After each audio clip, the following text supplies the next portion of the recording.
When it comes to early childhood development and learning, it's a classroom teacher that can make all the difference. Research indicates that having a great teacher early on can really set students up for success throughout their entire school career, as well as for success in life. And so that's why I'm here today.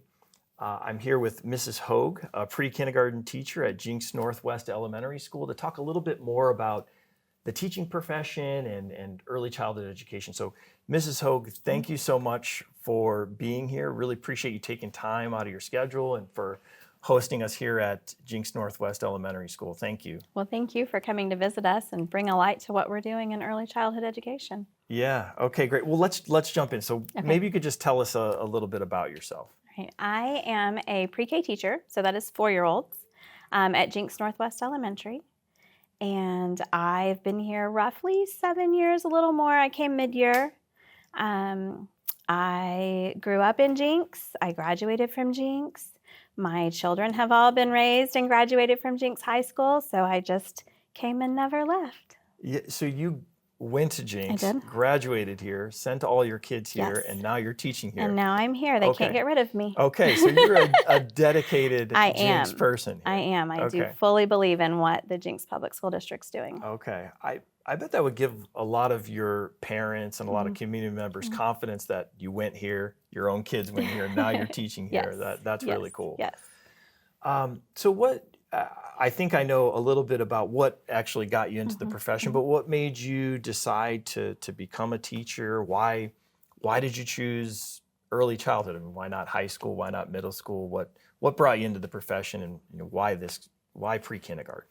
So my mother had a daycare in her house growing up. So I have been around kids my whole life, small children before school age. And then right after high school, I graduated, went to TJC at the time is what it was called, to get my early childhood.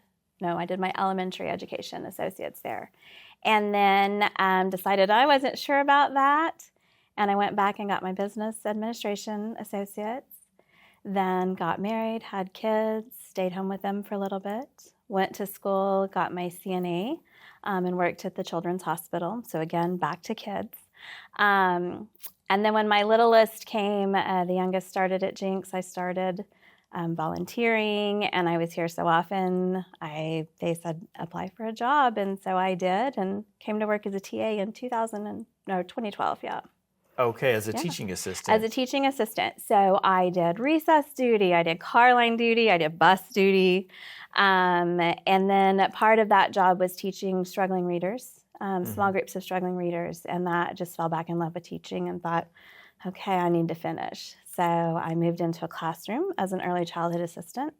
And then I took a year and a half off to do my student teaching, and here I am. Here you are, and now you've been in this role for, you said, about seven and a half years? Yeah, I came mid-year. So I graduated in December, and they had a teacher moving out of state, so it worked out. Okay, that's really neat. And so why, I mean, you could teach any grade level at the elementary level, but you choose to work with the littlest of littles at the elementary school, pre-kindergarten. Why that group? You know, there is just something so exciting about seeing them come in, and it is a huge responsibility and an honor to be their introduction to school. Even if they've been in a commercial daycare setting around other kids, it's not the same as coming with 20 other kids from 20 different backgrounds, 20 different experiences, different cultures, and it's just magical to see the way it all comes together. It's a lot of hard work. They're very tiring. They have a lot of energy. But it's just awesome to watch how it all meshes together and then give them a positive view of school and schooling, and not, I don't want to go to school. Just getting them in the door and getting them happy to be here. And the learning happens just naturally from that. Yeah, that's really cool. I have a daughter who's in pre-kindergarten myself, so I know they certainly do have a lot of energy. They do. They do. How do you manage that? I mean, how many students do you tend to have in a class in a given year? So we're capped at 20. Okay. And then we do have a full-time early childhood assistant. So there are 2 adults in the room most of the day.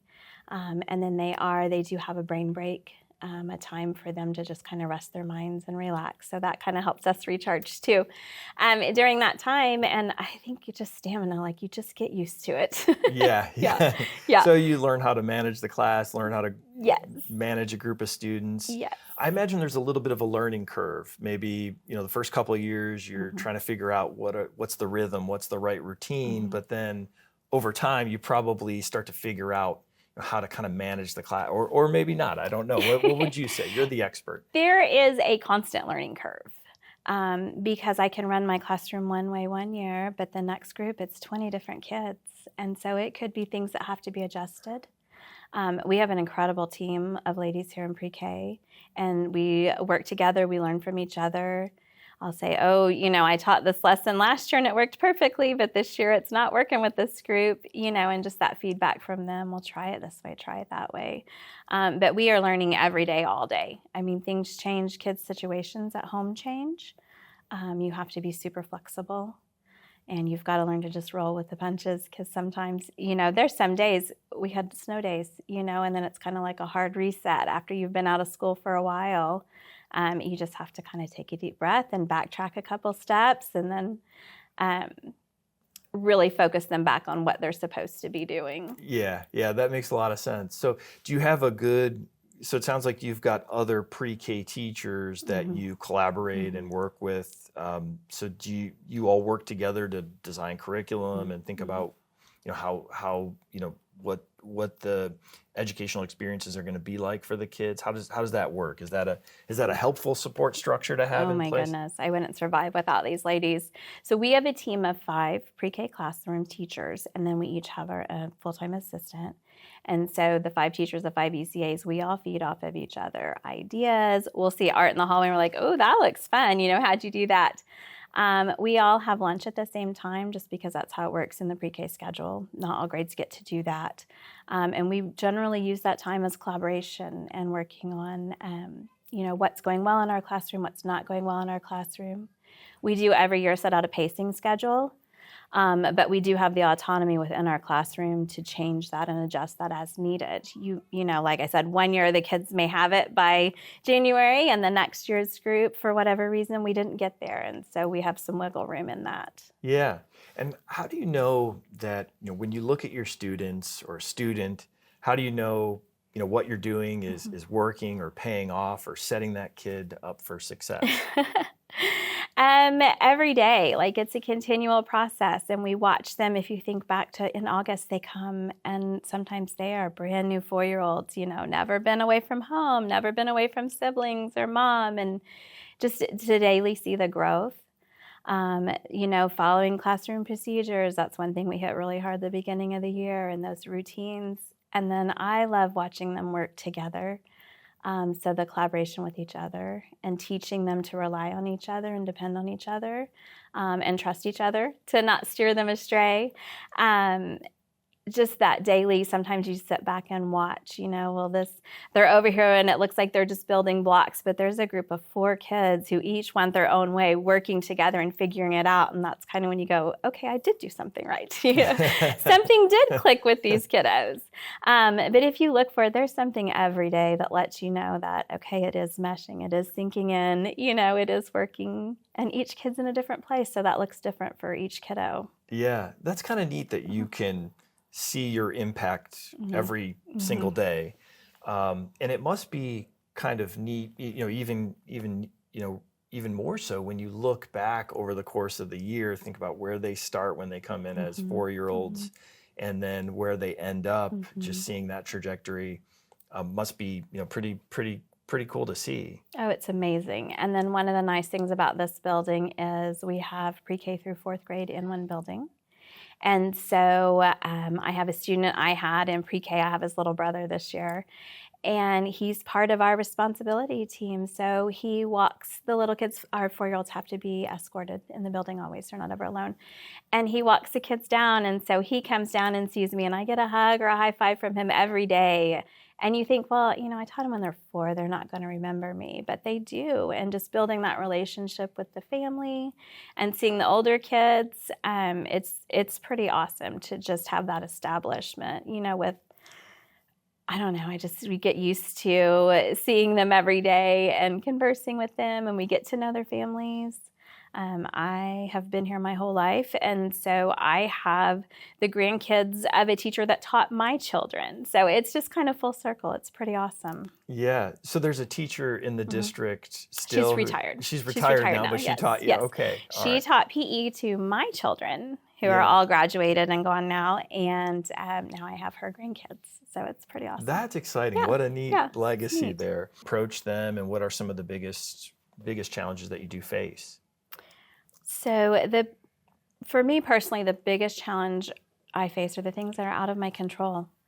Students who aren't in school successfully, they miss a day or two a week. That adds up a lot. And I think sometimes it's hard for parents to realize, the other four, and it may look like we play all day, but we are all educated professionals. Like, our play is very purposeful, and there is a learning I can't think of the word I want to say. There is a learning goal or objective, absolutely, in everything we do. Like I said, they're building with these big cardboard blocks, but they're working together. They're practicing, the structural, the engineering. My classroom right now, we have a STEM lab. So just all of these practices that look and feel like play to them, but they're testing their own theories and they're working together. And you don't get that if you're not here. Right. And that for me has been the biggest struggle. And the only thing we can do is when they are here is just make sure that they feel like a part of the group, even if it's not natural, for them. You don't want them to ever feel like they're outsiders or that they've missed something or that they don't belong. Yeah, that makes a lot of sense. Well, you've been inside schools for some time. What do you feel like people who maybe are outside of schools, the general public, what do you feel like they maybe misunderstand most about what you do, and what do you think what are some common misconceptions you'd say about the teaching profession? I think here lately there's been a lot of adversarial context, and I don't think that people realize how much we love these kids. These are my kids now, and they will be. I'm like, you may leave me in a year, but you're mine forever. Yeah. And you think about them, we lose sleep over other people's kids and worrying about, are they getting this? Are they getting that? Are they eating? Were they bathed? There's a lot that goes into it. And the training you get in school, as fantastic and fabulous and well-rounded as my education in the classroom was, it's different in real life. And we are constantly having to adapt to changes in the classroom. You can prepare a lesson and it's worked for 4 years, and then you've got one group of kids and their eyes are glassed over. So you are constantly assessing who is getting this, who is not getting this, what do I need to change to make them reach this? And then if I'm at a small group of students, I have to have one ear because I may have 3 at my table, but there's 17 other kids, so you've got to be able to focus on what they're doing and focus on what the other kiddos are doing. I just think people don't understand the amount of work and energy involved in preparing for the classroom day and then just conducting your room. Yeah. So I met a young man this past weekend, and he's in college, and he's considering being an early childhood educator. I just truly believe, as with a lot of positions, that it's a calling on your life. I did multiple other things thinking I wasn't going to be a teacher, and here I am. I wasn't sure early childhood was for me, and here I am. I have no plans of leaving. Take all you can from school while you're getting your education, but spend some time in the classroom. Spend some time with veteran teachers. Spend some time with new teachers, and have their tried and true methods. And then you'll have some new teachers that are like, oh, this is what I wasn't expecting, and this is what hit me hard, Yeah. And just gain as much time in a classroom as you can. Yeah. And different classrooms.